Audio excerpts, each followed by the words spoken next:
Hi guys!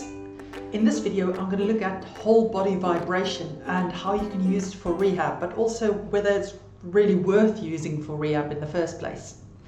My name is Maryke. I'm the physiotherapist from sportsinjuryphysio.com, where you can get online physiotherapy assessment as well as treatment for your injuries.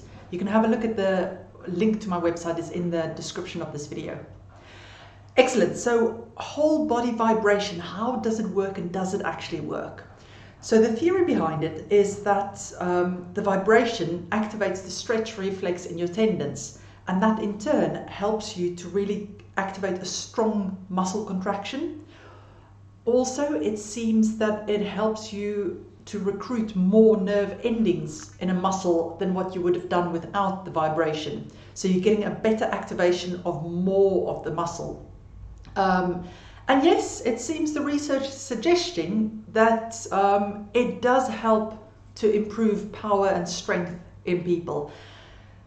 It's by no means definitive, the research, yet. We don't have clear guidelines because the research studies, they tend to use different machines, different vibrations, different amplitudes. So it's very difficult to get an idea of what works and what doesn't work. And there are some studies that shows really good results, and there are ones that doesn't show that much really. But what it seems is, if you're an untrained individual, so you're not super fit, then you seem to benefit more from it than somebody who is already at the top of their game. But that seems to be kind of relevant to most exercise strategies. And it's because you've got much more to gain if you're unfit versus somebody who's already at the top of their game. Yes, you can get added benefit from doing exercise on vibration plates, but there are definite guidelines or things you have to do to get that extra benefit, and I'll chat to that about that in a minute.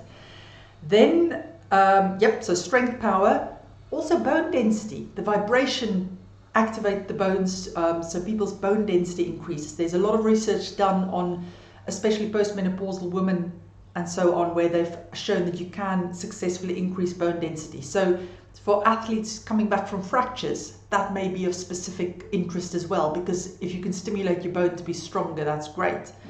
And then fourthly, it also improves proprioception or position sense. So position sense is that ability of, when you close your eyes, you know exactly where your fingers and your toes and everything is.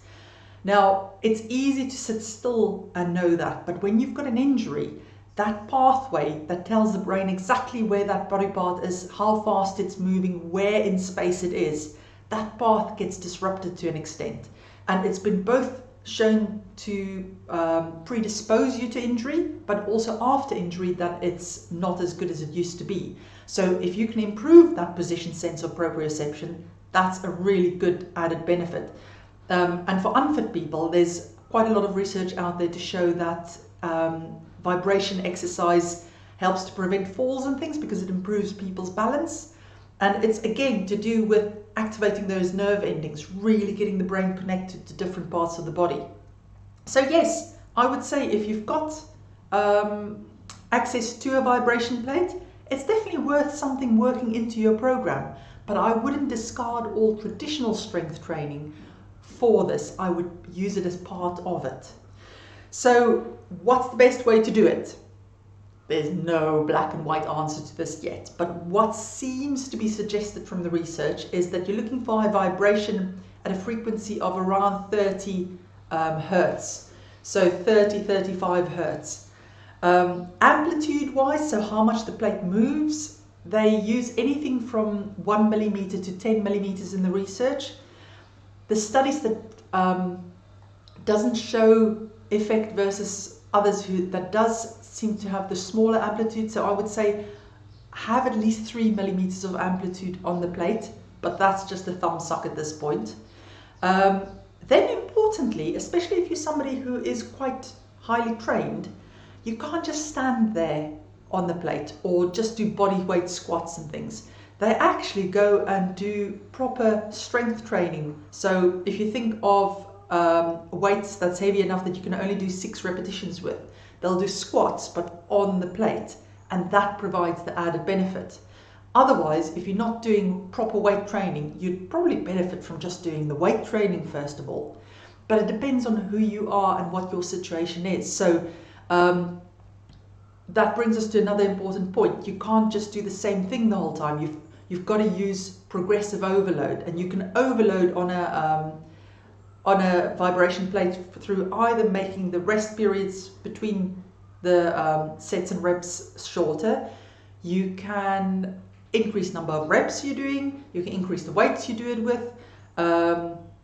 You can also increase the number of exercises that you're doing on there. So you've got to, like with any exercise, progress it over time as well.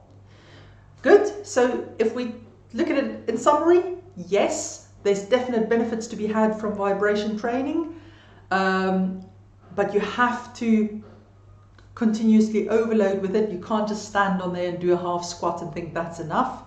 And yeah, you need to probably be training around 30 to 35 hertz, but there's a lot more research that needs to be done about this.